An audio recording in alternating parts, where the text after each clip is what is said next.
seorang ustadz di Kabupaten 50 Kota, Payakumbuh, Sumatera Barat, di bulan Ramadan menyampaikan kajian yang menggugah tentang haramnya berputus asa dari rahmat Allah. Sepertinya dia mempersiapkan satu judul kajian itu untuk berbagai masjid yang berbeda-beda di setiap malam Ramadan itu. Kajiannya selalu arahnya ke sana, jangan berputus asa dari rahmat Allah. Setelah lebaran Idul Fitri, beberapa hari, 2 minggu setelah itu, beberapa hari orang tidak menemukan di mana beliau. Tiba-tiba asal orang lewat depan rumahnya tercium bau yang busuk. Saat dibongkar rumahnya, digebrek pintu kamarnya, ustadz yang bersangkutan sudah meninggal dunia dalam keadaan gantung diri. Inna lillahi wa inna ilaihi raji'un. Su'ul khatimah. Ibadallah yang kami muliakan, betapa banyak orang mengamalkan amalan semasa hidupnya sebagai amalan-amalan ahli surga, sehingga jarak antara dirinya dengan surga itu hanya tinggal 1 jengkal saja lagi. Tetapi yang tertulis di Lauhul Mahfuz bahwa dia adalah ahli neraka. Dan memang ternyata dia banting setir mengamalkan amalan yang dia hanya akan dikerjakan oleh ahli neraka, dan dia mati dalam keadaan seperti itu. Maka Rasul mengunci, innamal a'mal bi khawatimiha. Amalan seseorang itu tergantung bagaimana penutupannya. Belum tentu orang yang hidupnya carut marut, dicaci, dimaki, dikutuk oleh banyak manusia saking jahatnya, belum tentu orang ini akhir hayatnya seperti apa yang dia kerjakan ketika dia masih hidup. Penentuan seseorang bukan ketika dia sedang mengerjakan itu. Penentuan seseorang adalah bagaimana setelah dia menghembuskan, saat menghembuskan nafas terakhirnya. Lihat,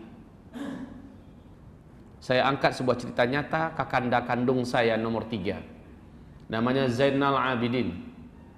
Dia tinggal di Jakarta. Dia adalah salah seorang security di Ancol. Maaf, semasa hidupnya banyak nyusahkan orang dan banyak melakukan hal-hal yang tidak baik. Walaupun kepada kami sebagai adik-adiknya dia baik, tetapi banyak amalan-amalannya tidak diridhoi. Salat dia telantarkan. Orang tua selalu dia buat menangis. Sementara barang-barang haram tiap sebentar dikonsumsinya. Badannya besar. Tidak ada yang berani melawannya. 10 orang pun lewat sama dia, Pak. 10 orang kelahi sama dia sekaligus lewat. Saya pancing beliau untuk mau pindah ke Sumatera Barat. Alhamdulillah mau. Dan di Sumatera Barat dia tidak lagi menjadi tukang jaga Ancol. Di Sumatera Barat dia mulai mengelola usaha yang halal, mesin, karena dia ahli di mesin. Singkatnya, saya ajak beliau untuk berangkat umrah. Dengan izin Allah, dia mau berangkat umrah full Ramadan. Mandiri, backpacker, nggak pakai hotel. Di Masjidil Haram 30 hari. Sementara dia mengalami penyakit yang di tanah suci itu bangkit penyakitnya, tapi dilawannya. Setiap kali sudut-sudut Mekah yang naik bukit turun bukitnya, dia khayalkan Rasulullah sudah menapai tempat itu, dan dia menangis di situ.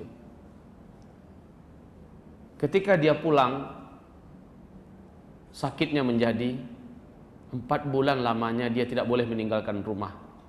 Karena dia orangnya lasak, tidak mau tinggal diam, agak sembuh sedikit dia mulai bekerja, bengkak lagi badannya, gembung perutnya dan membesar kakinya. Itu sakit apa namanya itu? Ginjal, liver ya, kena. Masya Allah. Dan dia mengaku waktu dia di Ancol, dia terlalu banyak meminum ya, macam-macam minuman yang tidak baik. Dia ngaku. Hamba-hamba Allah, saya katakan dah. Karena kami di Minang itu kan terkenal panggilnya udah. Sama abang dia, dah. Jangan mengeluh ya.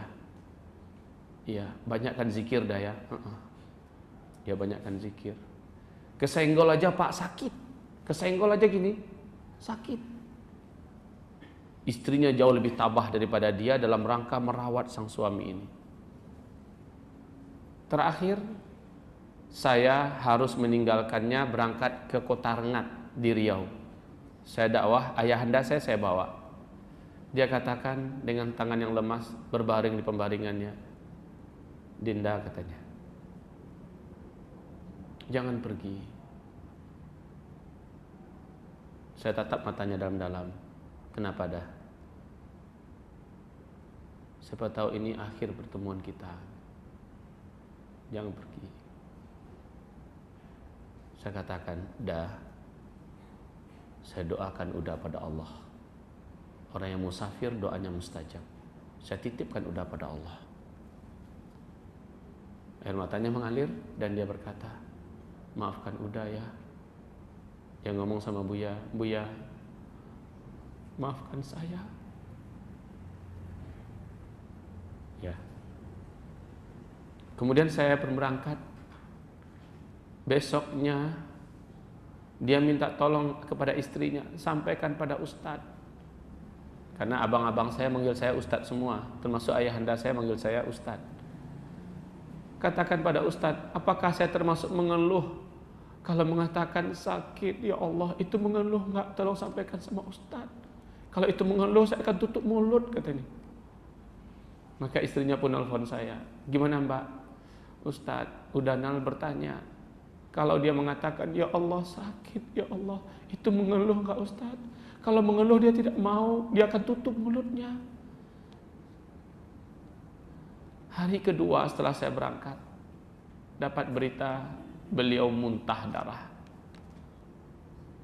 Kemudian hari ketiganya, dengan tenaga terakhirnya, nampak oleh seluruh keluarga dia menahan sakratul maut. Dia menahan sakratul maut, terus meneriakkan dan menzikirkan kalimat la ilaha illallah. Badan yang waktu mudanya perkasa, dia meninggal dalam usia 43 tahun, Pak. Badan yang kokoh kekar itu sekarang meregang nyawa. La ilaha illallah. Darah kembali muncrat dari hidungnya, dari mulutnya. Sehingga histerislah keluarga, anak-anaknya. Ya. Kemudian dia pun rebah dan semua yang hadir menyaksikan seolah-olah wajahnya tersenyum. Bahkan dipoto wajahnya tersenyum. Ada satu kalimat yang ditinggalkannya kepada istrinya dan kepada anak-anaknya. Seandainya Allah kasih udah sembuh, udah mau menghabiskan seumur hidup yang tersisa bersama Ustadz, udah mau kembali kepada agama Allah dan perjuangkan agama Allah, dan udah mau diizinkan Allah hendaknya berangkat ke Palestina ikut berjihad di sana. Setidak-tidaknya dia melafazkan itu. Setidak-tidaknya dengan jujur dia sampaikan. Dia meninggal dunia. Kami pulang. Tahukah jamaah kaum muslimin?